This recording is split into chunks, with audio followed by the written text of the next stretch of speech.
الرحمن الرحیم نحمدہ و نصلی علی رسولہ الکریم اما بعد۔ دوستو عزیزو، حضور اکرم صلی اللہ علیہ وسلم نے ہمیں یہ تعلیم دی کہ دعائیں مانگی جائے کہ اللہ تو ایمان جو ہے میرے دل کے اندر اتر جائے۔ ایمان میرے دل کے اندر اتر جائے، اس کا کیا معنی ہے کہ ایمان میرے دل کے اندر اتر جائے؟ اس کی دعا کی کیوں تاکید فرمائی؟ اس کا معنی یہ ہے کہ اس بات پر یقین ہو جائے، دل میں یہ بات یقین بن جائے کہ اللہ تعالیٰ جس چیز کو جو حکم بنا دیا، جو کر دیا، وہ تقدیر کا ہو کر رہے گا۔ اللہ نے جہاں پر ہم کو جہاں جو چیز کا نقصان کا حکم اللہ کی طرف سے ہو گیا وہ نقصان ہو کر رہے گا، اور جہاں پر جو نقصان نہیں ہونے کا حکم اللہ نے لکھا ہے وہ کسی صورت سے وہاں کوئی بھی کچھ بھی کر لے وہ نقصان نہیں ہوگا۔ یہ یقین اتنا کامل یقین ہو، جس کو یہ نصیب ہو جائے، اسی کے لیے کہ ایمان دل کے اندر اتر گیا تو یقین نصیب ہو جاتا ہے۔ جب یقین ہو جائے تو بڑا مطمئن زندگی ہو جاتی ہے، بڑا مطمئن زندگی گزارتا ہے۔ وہ انسان بڑا اطمینان سے رہتا ہے جس کو یقین ہو جاتا ہے کہ اللہ تعالیٰ نے جو تقدیر لکھی وہ تقدیر پر وہی ہوگا جو ہونا ہے، اس کے علاوہ کچھ نہیں ہوگا۔ مقدر میں تقدیر میں لکھ دیا گیا کہ یہ نقصان ہونا ہے، ہم یہ پریشانی آنی ہے، یہ چیز مشکلات آنی ہے تو ہو کر رہے گی۔ اگر وہاں تقدیر میں نہیں لکھا ہے کچھ نہیں ہونا ہے، کچھ بھی ہو جائے کچھ نہیں ہونا ہے تو کچھ نہیں ہوگا۔ جب یہ یقین ہو جائے گا نا تو انسان مطمئن زندگی گزارے گا۔ دوستو عزیزو، یہ چیز سبھی جتنے جو ہے صحابہ تھے، تابعی، تابعی، سبھی نے اپنے یہی نصیحت کر کے گئے کہ یقین کرو، یقین رکھنی چاہیے اللہ پر، اتنا یقین ہو جائے کہ اللہ نے جو تقدیر میں لکھا ہے وہ ہو کر رہے گا۔ اللہ نے سب سے پہلے قلم کو بنانے کا حکم دیا، کن سے قلم بنا، اور اس کے بعد قیامت کے صبح تک کی ساری تقدیر لکھ دی گئی۔ جو ہونا ہے وہ لکھ دیا گیا، جو نہیں ہونا ہے، جو چیز ہونا ہے، سب کچھ لکھ دیا گیا ہے۔ اب جب یہ لکھ دیا گیا ہے جو ہو کر رہے گا تو یہ مطلب نہیں ہے کہ بھئی اس کو سوچ کر کے آدمی جو ہے آنکھ بند کر کے جو ہے کنویں میں کود جائے، زہر کھا لے یا پھر ایسی چیزیں کر لے جو کہ تقدیر میں جو ہے ہوگا۔ نہیں، تدبیر کا حکم ہے، تدبیر کا حکم ہے۔ تدبیر کرنے پر اس پر تدبیر پر یقین نہ ہو، تدبیر پر یقین نہ کر لے کہ بھئی تدبیر کر دیا اب ایسا ہوگا، نہیں، جو مقدر میں ہوگا وہی ہوگا۔ بس تدبیر کر کے بیٹھ جائے، اللہ یقین رکھے کہ اللہ نے جیسا ہوگا وہ کرے گا۔ بس میرے لیے تدبیر کا حکم ہے، تدبیر پر پورا کامل یقین نہ ہو۔ تدبیر کے بعد نگاہ اللہ کی ذات پر ہو کہ اللہ تعالیٰ جو چاہے گا وہی ہوگا۔ تدبیر کرنے کا حکم ہے، اسی لیے فرمایا، حضرت والا بھی فرمایا تھے، دیکھو سنت ہے اور شریعت ہے، شریعت بھی وہ معتبر نہیں جو سنت کے خلاف ہو۔ یعنی سنت ایک ایسی کسوٹی ہے زندگی کے لیے، اور حضور اکرم صلی اللہ علیہ وسلم نے یہ بتا دیا ہے تو یہ ہو کر رہے گا، جو نہیں بتایا ہے وہ جیسا بتایا ویسا ہی ہوگا۔ اور یہ کامل یقین رکھنی چاہیے۔ تدبیر کا حکم ہے، تدبیر کرے لیکن یقین تدبیر پر نہ ہو، تقدیر پر یقین رکھے کہ اللہ مقدر میں جو لکھا وہی ہوگا، وہ ہو کر رہے گا۔ یہ ایمان کا یہ حال ہو جاتا ہے تو اس کے بعد بڑی مطمئن زندگی ہوتی ہے۔ ایک صحابی ہیں، آخری وقت ہے، ان کے بیٹے تابعی ہے نا، ان کی خدمت میں حاضر ہوتے ہیں، کہتے ہیں ابو جان میرے نصیحت فرما دیجئے۔ تو اس حال میں آخری وقت ہے، کہتے ہیں کہ مجھے اٹھا کر بٹھاؤ۔ اٹھا کر بٹھایا جاتا ہے تو انہوں نے سب سے پہلے یہی بات کہی کہ بیٹے میری نصیحت ہے تمہارے لیے کہ تم تقدیر پر کامل یقین رکھو۔ جو اللہ تمہارے لیے نقصان لکھا ہے وہ نقصان ہو کر رہے گا، اور جو تمہارے لیے نقصان نہیں ہے، تمہارے لیے اللہ نے تمہارے لیے نقصان نہیں لکھا ہے تو تمہارے لیے کوئی نقصان پہنچا نہیں سکتا، اس پر تم کامل یقین رکھو۔ حضور اکرم صلی اللہ علیہ وسلم نے عبداللہ ابن عباس رضی اللہ عنہ سے عرض کیا کہ تم اللہ تعالیٰ کو اتنا یقین کے ساتھ یاد کرو گے، اللہ کو تم اپنے سامنے پاؤ گے۔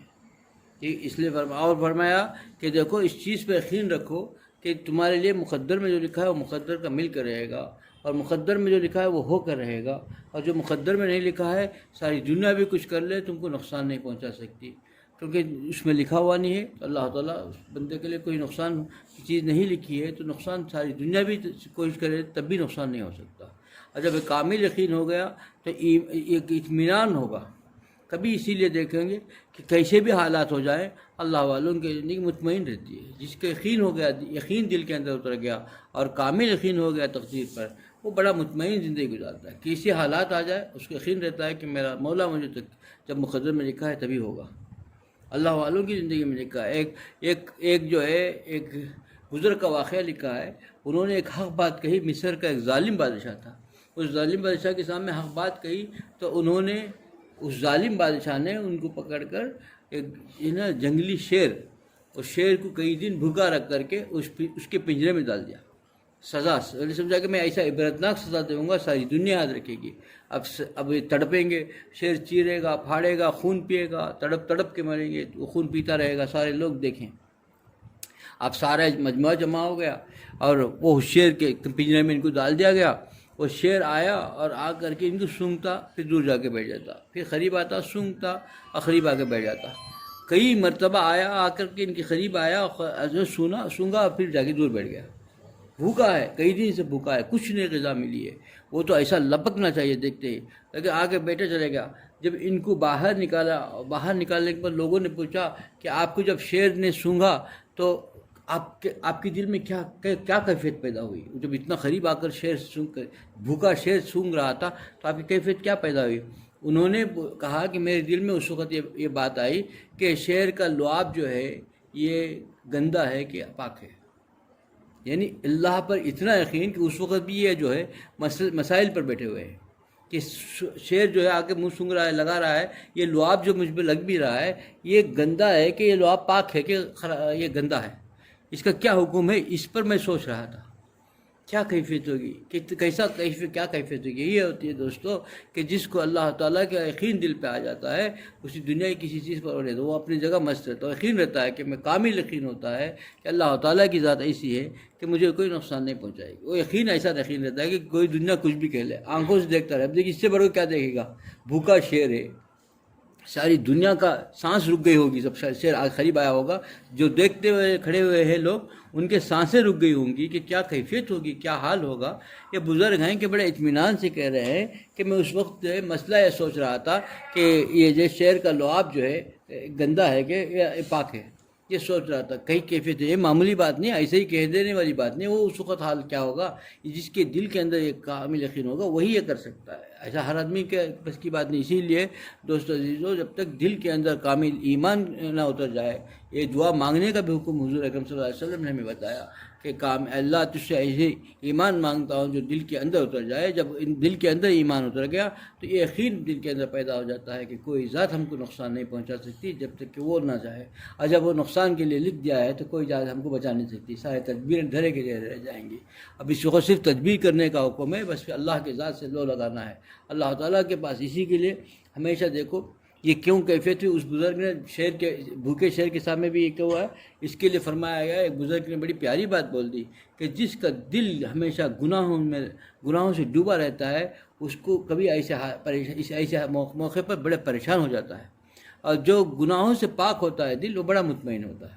یہ کسوٹی ہے پہچان کی کہ کتنے بڑے حادثات ہو جائیں، کتنے بڑے خوف کی بات ہو جائے، اس کا دل مطمئن ہوگا اور ایسے ہمت کے ساتھ فیصلے کرے گا. اس وقت بھی فیصلے کرائے گا، اس وقت بھی جو ہے وہ حالات ایسے نازک ہوں اور حالات ایسے بھی خراب ہوں، وہ ہمت کے ساتھ اپنا اس کی آواز میں، اس کی للکار میں، اس کی جو ہے ہر اس بات کے اندر جو ہے اس کو جھلک نظر آئے گی، وہ ایمانی قوت نظر آئے گی. کیونکہ وہ آتی اسی وقت ہے جب اس کا دل گناہوں سے پاک ہو. جس کا دل گناہوں میں ڈوبا ہوا ہو وہ ایسا خوف کھاتا ہے، تھوڑی سی حرکت میں، تھوڑی سی بات میں بڑا بے چین ہو جاتا ہے. یہ کسوٹی ہے. بزرگ نے فرمایا کہ یہ کسوٹی ہے. تمہارے دل کو پہچان نہ ہو تو پریشان حالات میں دیکھ لو. پریشان حالات میں مطمئن ہے تو سمجھو کہ وہ اس کا لگاؤ اللہ کے ساتھ لگ گیا، وہ اطمینان میں بیٹھا ہوا ہے. حالات پریشان ہے لیکن اطمینان میں.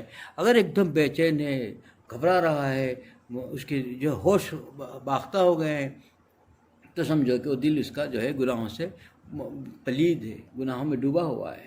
تو بھی چھوٹی بات اس کو یقین ہونی چاہیے نا، اس وقت کامل یقین ہونا چاہیے.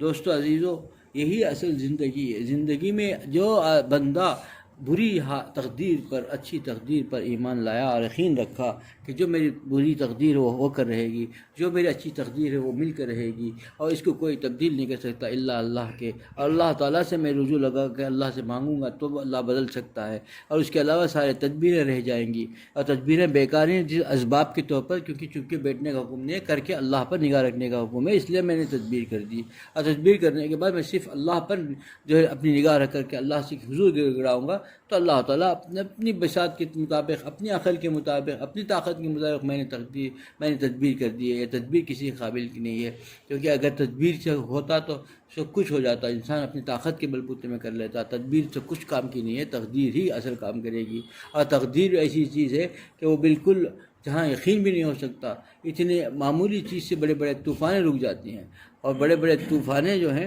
معمولی چیز سے رک جاتے ہیں، اور بڑے بڑے چٹانیں جو ہے معمولی سی ندیوں کے سامنے بہہ کر کے ٹر کر نکل جاتی ہیں۔ یہ اللہ نے دکھا دیا دنیا کے اندر عبرت کے لیے کہ اس کی قبض قدرت میں سب کچھ ہے، جہاں عقلیں حیران ہو جاتی ہیں، عقلیں دنگ رہ جاتی ہیں، وہ کام وہ کر اللہ دکھاتا ہے کہ ایمان کی تقویت ہو جائے، ایمان پختہ ہو جائے، اور ایمان دل کے اندر اتر جائے، اور یقین ہمیشہ رہ جائے کہ دنیا میں جب تک اللہ تعالیٰ جو چیزیں لکھ چکا ہے وہ ہو کر رہے گا، اور جو نہیں لکھا ہے، جو نہیں ہمارے مقدموں میں ہو نہیں سکتا، اب بس اللہ طرف رجوع ہو کر کے اللہ سے مانگنی چاہیے۔ اب یہاں ہوتا یہ ہے کہ جب پریشانی آتی ہے وہ کتنا بدبخت انسان ہوگا کہ ان پریشان حالات میں بھی ہنسی مذاق میں ٹائم گزار رہا ہے۔ اب ہمارے بستی میں کچھ حالات ایسے آئے، ہم نے خود دیکھا کہ ہم نے حالات دیکھا کہ لوگ ہنسی مذاق اٹھا رہے ہیں، فونیں آ رہے ہیں، فونوں میں مذاق ہے، دل لگی ہے، بڑے بڑے باتیں ہو رہی ہیں، سب بول رہے ہیں گھر بستی خالی ہو گئی، پوری بستی خالی ہو گئی، سب تمہیں بھی نکلو بھاگو۔ ارے بھائی، مقدر میں ایک موت لکھی ہے، تو موت مل کے رہے گی، جہاں بھاگ رہے ہو وہیں مرو گے، اور کہاں ہو جائے گا، کوئی بچ نہیں سکتا۔ تدبیر تو کرنا چاہیے لیکن اللہ پر یقین رکھنی چاہیے، اور اس وقت رجوع اللہ ہو کر کے اللہ کے حضور گر گڑانا چاہیے، اپنے گناہوں سے توبہ کرنا چاہیے۔ یہاں تو بڑے تبصرے ہو رہے ہیں، بڑے وہ خالی بیٹھ کر کے باتیں ہو رہی ہیں، خالی جو ہے خالی پریشانیوں کا اظہار ہو رہا ہے، لیکن پریشانی کی جو ہے اپنے گناہوں پر نظر ہو کر کے اللہ تعالیٰ کے حضور جو ہے تڑپ کر کے اللہ تعالیٰ کو منانے کی فکر کرے، یہ ہے ہی نہیں کسی میں۔ اور ہم نے جب بستی میں داخل ہوا دیکھا کہ مسلمان داڑھی مڑا رہا ہے، نماز ہو رہی ہے عشاء کی، اور داڑھی کے جو ہے حجام کی دکان میں داڑھی کی صاف کر رہا ہے۔ اب پھر کیسے پریشانی ٹلیں گی، کیسے مصیبتیں ٹلیں گی؟ اس وقت ایسے جب کہ حالات رو کے پریشان ہو کے دعاؤں کے لیے درخواست کر رہے ہیں، ادھر سنتوں کو مٹانے کی فکر کر رہا ہے بیٹھے ہوا۔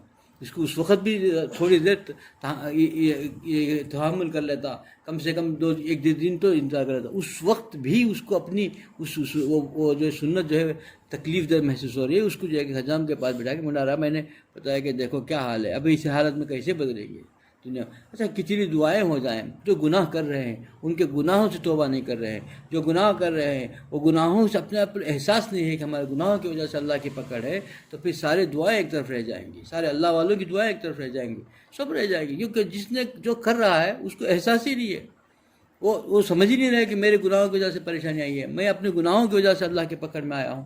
وہ اب جب تک یقین وہ احساس نہیں ہوگا، جب تک وہ اللہ کے حضور گر گرائے گا نہیں، جو پھر اللہ کی مدد کیسے آئے گی، اللہ یہ عذاب کو ٹالیں گا کیسا، اللہ تعالیٰ کے پکڑ سے بچے گا کیسا؟ دوستو عزیزو، ہم کو سمجھنا چاہیے، یہ سب ہلکے ہلکے جو ہے اللہ ہم کو تنبیہ کر رہے ہیں، اب بھی انسان ہم لوگ نہیں سمجھیں گے تو بڑے پریشانیوں میں آ کر گھیر لیں گے۔ اللہ مجھے بھی اس پر عمل کی توفیق عطا فرمائے، آپ لوگوں کو بھی اس پر عمل کی توفیق عطا فرمائے۔ وآخر دعوانا الحمدللہ رب العالمین۔